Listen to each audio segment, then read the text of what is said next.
हाय, hello, नमस्कार. तुमचं माझ्या स्वादिष्ट रेसिपी या चॅनलमध्ये खूप खूप मनापासून स्वागत आहे. आता थंडी चालू झालेली आहे आणि थंडीमध्ये काय बनवायचं तर डिंकाचे लाडू. आपण हे लाडू बनवताना याच्यामध्ये अजिबात साखर वापरणार नाही किंवा गुळही वापरणार नाही.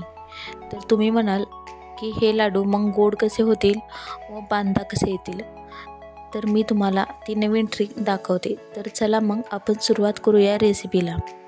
इथं मी डिंकाच्या लाडूमध्ये घालण्यासाठी काजू बदाम आपण वापरतो, तर त्याची बारीक पूड न करता त्याचे मोठे मोठे तुकडे करून घेतलेले आहेत.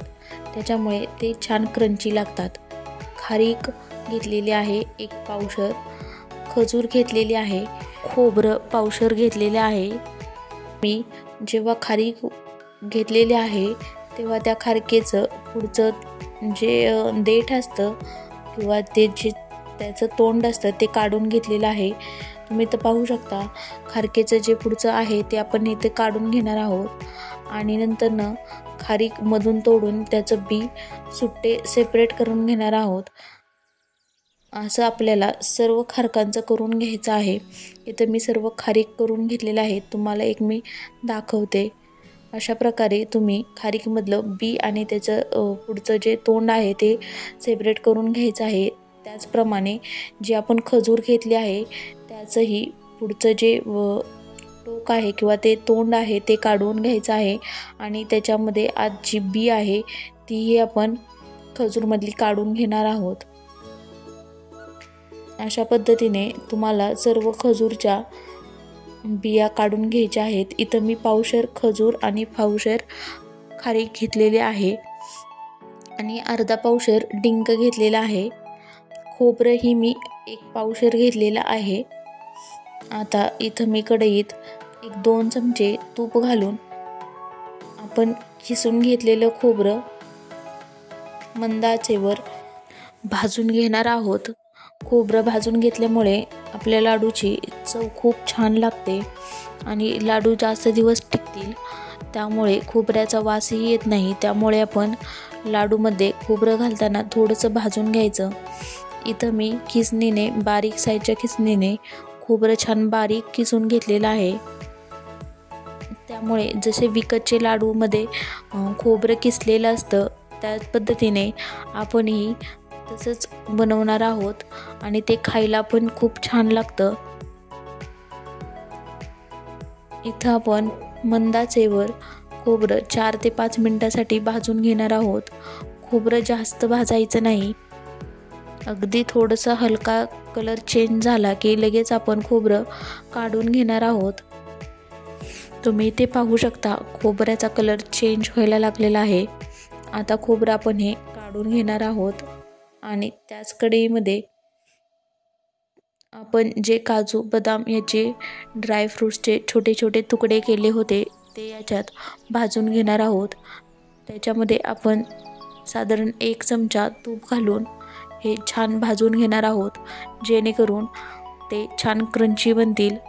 लाडू कितीही दिवस जरी टिकला तरी याचा स्वाद अजिबात जात नाही, याचा क्रंचीनेस अजिबात कमी होत नाही.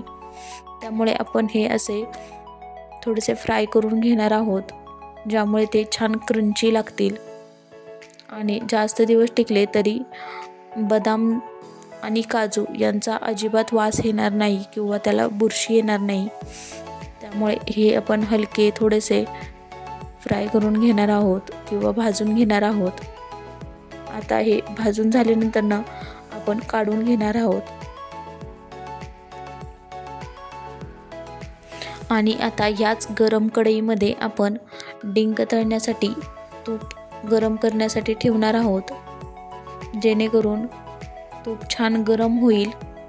तोपर्यंत आपण खारीक खोबरं बारीक करून घेणार आहोत. तूप लगेच गरम होतं, त्यामुळे गॅसची फ्लेम आपण अगदी लो ठेवणार आहोत. इथं मी मिक्सरच्या भांड्यामध्ये आपण खारीकचे आतील बी आणि पुढचे टोक किंवा देठ काढून घेतलं होतं, ते आपण मिक्सरच्या भांड्यामध्ये टाकून खारीक अगदी बारीक पूड करून घेणार आहोत. तुम्ही इथं पाहू शकता मी अशा पद्धतीने खारीक बारीक करून घेतलेली आहे. आता उरलेली ही खारीक मी पुन्हा बारीक करून घेते. खारीक भाजायची किंवा उन्हाला ठेवायची अजिबात गरज नाही. अशीच लगेच तुम्ही बारीक केली तरी ती मिक्सरच्या भांड्यामध्ये लगेच बारीक होते. आता मी थोडंसं खोबरं घेऊन त्यात आपण जी खजूर घेतली होती ती मिक्स करून बारीक करून घेणार आहोत. आपण नुसती जर खजूर बारीक केली तर खजूरचा गोळा बनतो आणि ती एकत्र एकसारखी मिक्सरला बारीक होत नाही. त्यामुळे आपण खोबरं टाकून ती बारीक करून घेणार आहोत. तुम्ही इथं पाहू शकता खजूर छान खोबऱ्यामध्ये मिक्स होऊन बारीक झालेली आहे. आता ही काढून घेऊन मी अजून खोबरं आणि राहिलेली खजूर बारीक करून घेणार आहे. खोबरं आपण सगळं बारीक नाही करणार, कारण की थोडंसं खोबरं आपण तसंच ठेवणार आहोत, जेणेकरून आपण जेव्हा लाडू तयार करू तेव्हा लाडूमध्ये ते खोबरं तसंच राहिलं पाहिजे. त्यामुळे आपण सगळं खोबरं बारीक नाही करणार. 1/4 भाग मी तसाच खोबऱ्याचा ठेवला आहे आणि राहिलेलं खोबरं मी खोबरं आणि खजूर मिक्स करून बारीक करून घेतलेलं आहे. इथं खोबऱ्याचे थोडे थोडे पातळ काप जे राहिले होते ते मिक्सरच्या जारमध्ये टाकून मी बारीक करून घेणार आहे. तुम्ही अशा पद्धतीचे लाडू नक्की एकदा ट्राय करून बघा. लहान मुले तर अगदी खूप आवडीने खातात. इथं मी बारीक करून घेतलेलं आहे. तोपर्यंत आपलं तूप छान इथं गरम झालेलं आहे. आता आपण तुपामध्ये थोडा थोडा करून डिंक तळून घेणार आहोत. डिंक ही आपण एकदम सगळा बारीक करणार नाही. अर्धा डिंक आपण तसाच लाडूमध्ये अख्खा ठेवणार आहोत आणि अर्धा डिंकाची मिक्सरला बारीक पूड करणार आहोत.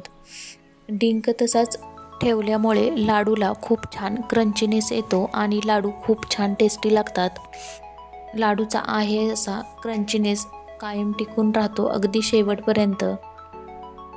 त्यामुळे आपण सर्व डिंक मिक्सरला बारीक करणार नाही. आपण अर्धाच डिंक बारीक करणार आहोत व अर्धा डिंक तसाच ठेवणार आहोत. अर्धा डिंक तसाच ठेवणार आहोत आणि अर्धा डिंक बारीक मिक्सरला करणार आहोत. इथं तुम्ही पाहू शकता डिंक असा छान फुलला की आपण तो काढून घेणार आहोत आणि राहिलेला अर्धा डिंक मी मिक्सरला बारीक करून घेत आहे. त्याची छान पेस्ट करून घेत आहे.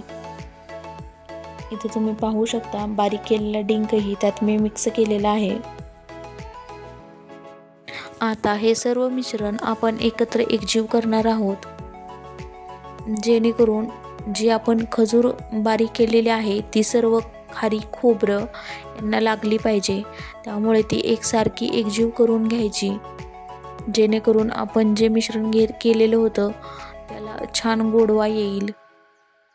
याच्यामध्ये मी अजिबात सुद्धा कुठेही साखर किंवा गूळ वापरलेला नाही. जी आपण खजूर घातलेली आहे त्यामुळेच त्याला छान गोडवा येतो. अगदी खूप सुंदर टेस्टी लागतात हे डिंकाचे लाडू. लहान मुले तर खूप अगदी आवडीने खातात. त्यामुळे तुम्ही नक्की ट्राय करून बघा. आणि तुम्हाला हा व्हिडिओ कसा वाटला ते मला नक्की सांगा. जर व्हिडिओ आवडला असेल तर नक्की लाईक करा, शेअर करा आणि कमेंट करा की कसे बनले. अशा पद्धतीने तुम्ही पाहू शकता इथं डिंक जो तळून आपला फुलून आलेला आहे तो 2 चिमटी तसा थोडासा प्रेस करून दाबला तरी चालेल. असं एकत्र एकजीव छान आपण मिक्स करून घेणार आहोत आणि आता याचे थोडे थोडे लाडू वळून घेणार आहोत. इथं मी तुम्हाला एक लाडू वळून दाखवते. तुम्ही पाहू शकता इथे छान लाडू बांधायला येत आहे. अशाच पद्धतीने आपण राहिलेले हे लाडू सर्व बांधून घेणार आहोत.